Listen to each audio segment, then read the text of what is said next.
What's going on, guys? Welcome back to the channel. We're here to talk about the 2024 Chinese Grand Prix and what happened, what went on, our weekend winners and losers, and then we'll also give an update on where our prediction standings are as of right now. But before we jump into it, if you haven't already, subscribe down below if you enjoy F1 or sim racing content. We bring it every single day of the week here on this channel, as well as leave a comment down below what you thought of the 2024 Chinese Grand Prix. And don't forget to leave a like if you enjoyed the video as well. So let's go ahead, let's jump on into it. We're gonna start things off with our race quick hits.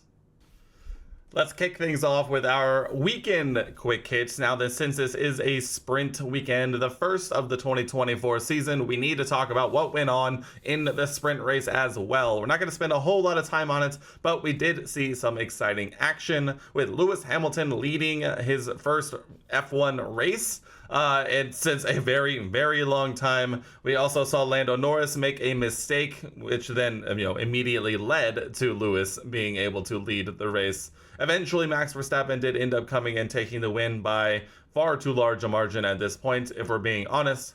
We also saw a fantastic battle for P3 in that sprint race with Fernando Alonso, Carlos Sainz, Charles Leclerc, and Sergio Perez all battling for multiple laps trying to take the final spot in the top three for the sprint. Sergio Perez ended up taking that one for himself, but it was a very, very, very fun race indeed. So Max Verstappen ends up taking the win in this sprint with Lewis Hamilton coming home in P2 and Sergio Perez P3. It was definitely an opportunity of a misconnection for Lando Norris, who made a mistake in the turn one, trying to go and hang it around the outside of turn one with Lewis on the inside, and just did not have the momentum and speed to really make it work, and he ended up going off the track with a bit of an oversteer snap and ended up losing a lot of positions. Still scored points, but definitely nowhere near where he was hopefully expecting to, I'm sure, when he started on pole for the sprint race. But that's enough of the sprint race. That's about all we really need to talk about. It was definitely the best sprint race I've seen in a very long time. That's a very low bar, but it's still probably true. But let's go ahead. Let's talk about the Grand Prix to round out the Chinese Grand Prix weekend.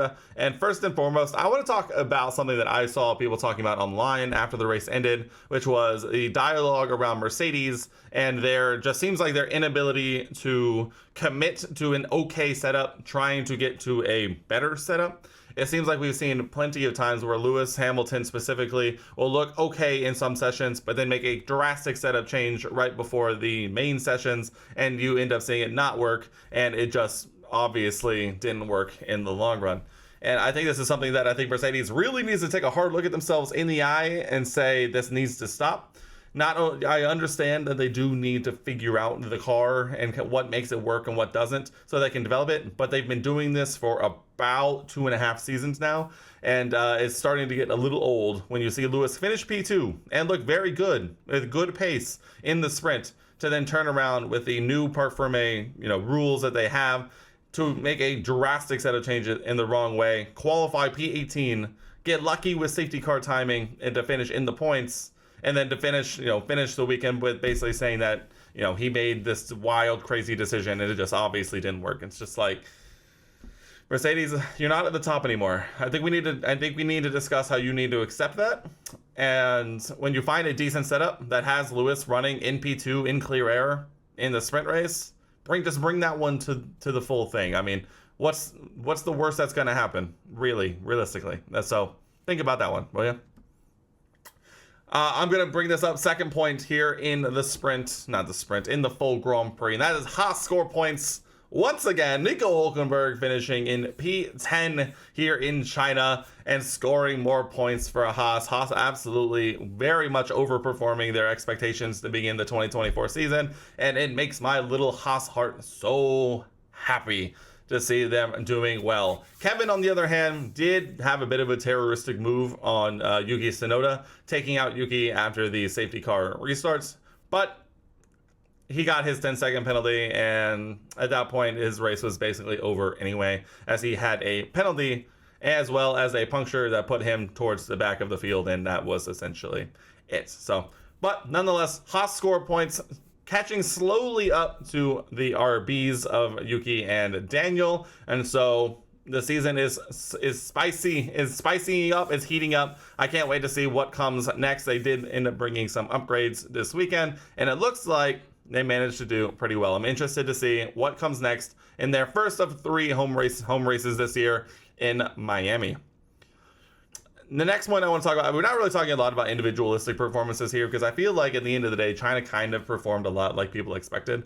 We are going to have a certain discussion about other drivers here in a moment, but I think it's incredible to see how large the gap is from the top teams to the bottom teams, and that is also excluding Red Bull, because obviously we know Red Bull is far and away above everyone else. But I think the gap from the I'm going to also leave Ferrari off, because I think they're very clearly the second best car. From the Aston Martins, the McLarens, the Mercedes, to the Haas's, the Williams, the Kick Saubers, the Alpines, and the RBs. I think the fall off is fairly incredible, and it's very interesting to see that, you know, there's a lot of instances where if you're one of those bottom teams, it's so hard to get that push up into the points. We've seen it so far this year with RB and Haas specifically as the only bottom teams to score any points, and even then it takes some very incredible circumstances to get those points. Even this weekend in China, Nico was the beneficiary of some safety car timing, as well as just some lucky timing with some retirements, as well as just, you know, positionally. They had good pace, but at the same time, the Haas is definitely very clearly not enough to challenge those top 5 teams. And we got lucky enough here that it was an Alpine chasing them and not someone else that could have potentially, you know, pushed him out, a la Lance Stroll. So it's interesting. It's going to be interesting to see what the dichotomy of the top 5 and the bottom 5 look like in those weird, you know, 2 teams there in the middle that kind of starting to blend there a little bit. I think Mercedes is kind of falling back a little bit. Haas, I'm going to choose to believe, is going forward a little bit. We'll see if that can hold on, but nonetheless, I'm interested to see what this dichotomy looks like as the season goes on. Now, we mentioned Lance Stroll, and I'm going to talk about the Lance Stroll situation now because I debated a lot on including Lance Stroll as my weekend loser, but spoiler alert, I went with another direction with that, because I don't think Lance Stroll truly is the biggest loser of the full weekend. I do think he is the biggest loser in terms of his mindset with this incident. If you weren't aware, you somehow didn't see it, Lance Stroll on the safety car restart just doesn't decide to brake as a concertina effect was happening out of the hairpin, and ends up driving straight through the back of Daniel Ricciardo, effectively ending both of their races on the spots. Lance ended up finishing in, you know, the mid-bottom 10, and Daniel ended up retiring the car to a lot of rear diffuser and probably floor damage. So Lance 100% at fault. Sure, there was a concertina effect. Fernando Alonso locked up, which caused a lot of the drivers behind who are trying to get a good jump on the safety car restart to essentially have to emergency brake to try and avoid. And while everyone else managed to brake or take avoiding action, Lance Stroll decides to take his eyes off the car ahead, let off the brake, and essentially just drive through the gearbox of Daniel Ricciardo. Lance 100% at fault. I think we all agree with this. Now, there is, you know, extenuating circumstances. Obviously, the concertina and the emergency braking is just that. It was unexpected emergency braking. But he was also the only one to essentially not brake into the corner. And you actually see him let off the brake before running through the back of Daniel. But I think most people's issues with this situation are his comments after the fact, essentially taking no blame for the incident and effectively blaming almost everyone else, rather than looking at himself in the eye. And I think that just rubs a lot of people the wrong way. You even had Daniel Ricciardo in the media pen after the race, who had found out that Lance was effectively blaming Daniel for braking, as everyone else had, and therefore making Lance let off the brake and drive through the back of him. Daniel, you know, very obviously responded by being a little bit irritated about it, probably a bit more than that. I might be putting it a little bit lightly. But yeah, this is a situation that does not look good for Lance, especially on a weekend that did not go great for him, to effectively just of his own accord just drive through the back and end to people's races. is it's not a good look for him. And the sad part is, I think we all know nothing is going to be happening with this. So that's my version of Lance Stroll's situation. What do you think happened there? Do you think Lance's reaction afterwards to blame Daniel is fair, or are you more on Daniel's side, that his reaction to Lance's comments getting him a little hot under the collar as well? Let me know down in the comments below. I'm interested to see what you guys think. That's going to wrap it up for our quick hits here. I know that was a bit long-winded there at the end, but those were some odd things that I just saw over the course of this weekend. Let's go ahead. We'll shift gears now into our weekend winners and losers. Let's kick our weekend winners and losers section off with our weekend winner, and I have chosen to go on a little bit off track, a little bit bigger picture here with my weekend winner, and that is Zhou Guanyu. He may have not finished in the points and finished, I believe he finished in P14, but what an unbelievable weekend for him to be the first Chinese driver in Formula One history and to drive in his home race for the first time, being F1's first Chinese driver. What an absolutely unbelievable experience it must have been for him. You saw it after the race. They gave him his own parking spot on the grid, and he got out, and you could see him just overwhelmed with emotion, and I think that's absolutely for good reason. This is a historic moment in F1, as well as for him being etched essentially into Chinese F1 lore. And I don't think we could have gone anywhere else with this besides Zhou Guanyu, in my opinion. So congrats, Zhou. What an unbelievable day. I hope you got to take it all in, and you're going to be remembered for a very long time. Congrats. Moving right along to our weekend loser, and this one I think I've also gone a little bit of a different direction. I mentioned that Lance Stroll was not going to be my weekend loser, though he does especially deserve a honorable mention here in this section. But I have gone for RB.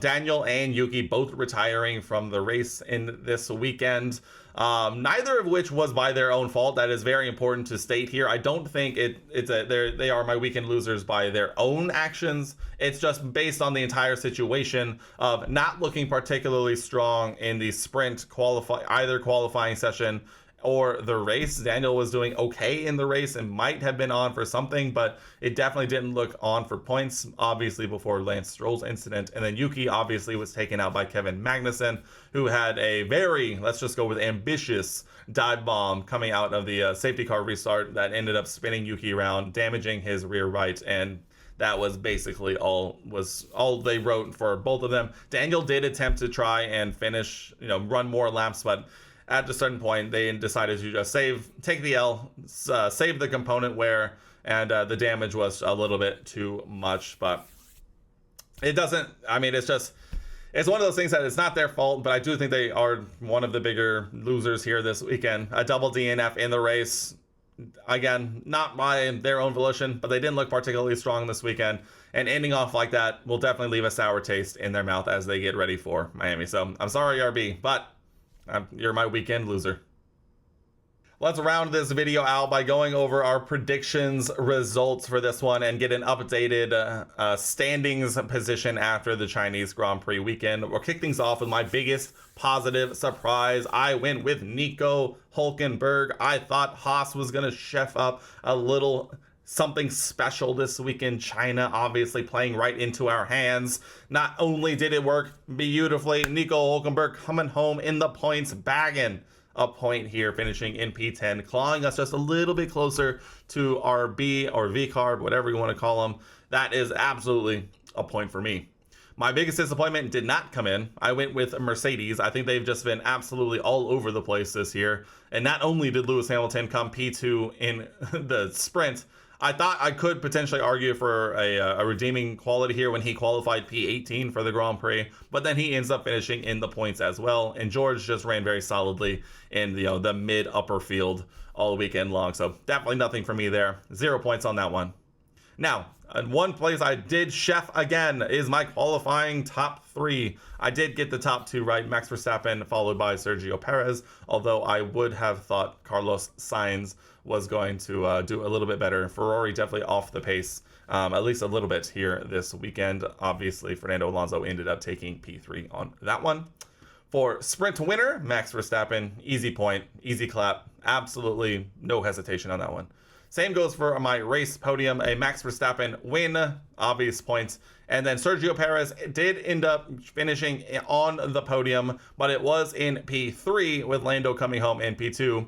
And so just so to remind everyone, if for my qualifying and race podium predictions, if I include a driver in the top 3, but they finish in a different position than where I predicted them, I give myself a half points. So 1.5 points in my race podium, and then finishing things out with our one crazy prediction of all 20 cars finish the Chinese Grand Prix. That is not even close. We had 17 finishers here in China. I was kind of playing it almost, I thought, a little bit safe for this weekend, but even without the Kevin Magnussen Yuki Tsunoda incident and the Lance Stroll Daniel Ricciardo incident, Valtteri Bottas's kick Sauber decided it wanted to die on the back straight, and that effectively ended that prediction there. So no points for me on that one. I end up finishing this weekend with 5.5 points, one of my better results so far this season. I now currently stand on 21 points and currently still in P2 by half points in our community leaderboard. I do want to give a special shout out to one of my viewers and community members, British TTG, who did predict Nico Hulkenberg as his biggest positive surprise and even threw in there that he was going to finish in P10. So special shout out to him. He got an extra half point for basically nailing exactly what Nico was going to do. And here we are, our updated leaderboard standings, and once again welcome to F1 Inferno, who decided to join us in making predictions this weekend. Obviously his points are going to be a lot lower than ours. We're going to try and come up with something we can do here later in the season to make this a little more even. But as always, if you're interested in joining the predictions, click in the link down below, join our Discord, and every weekend leading up to a Grand Prix, we will ask for predictions. They'll be included in our predictions video, and you'll be included in our leaderboard as well. But as the points currently stand, I have 21, British has 19, Sentinel 40 leads the way by a half point with 21.5, and F1 Inferno came in with some spicy predictions and now sits at 3 points after one weekend involved. But that is our predictions updates. But what's next? F1 now heads to Florida in the United States of America, Miami, to race around the Hard Rock Stadium 2 weeks from now, from May 3rd to the 5th. Last year, we saw a Max Verstappen, Sergio Perez, and Fernando Alonso podium. So the only question we have left for here is, who are we going to see this year? Stay tuned for our prediction video in a week and a half. But until then, let me know what you thought of this weekend's running down in the comment section below. Subscribe if you haven't, and turn on notifications so you don't miss a single upload. That's going to do it for me here, guys. I really enjoyed the Chinese Grand Prix weekend. It's my first time as a fan getting to watch it since they returned for the first time in 5 years. It was a very fun one, but I already can't wait to see them racing around Miami here in the United States. But that's going to do it for me here, guys, and I'll see you in the next one.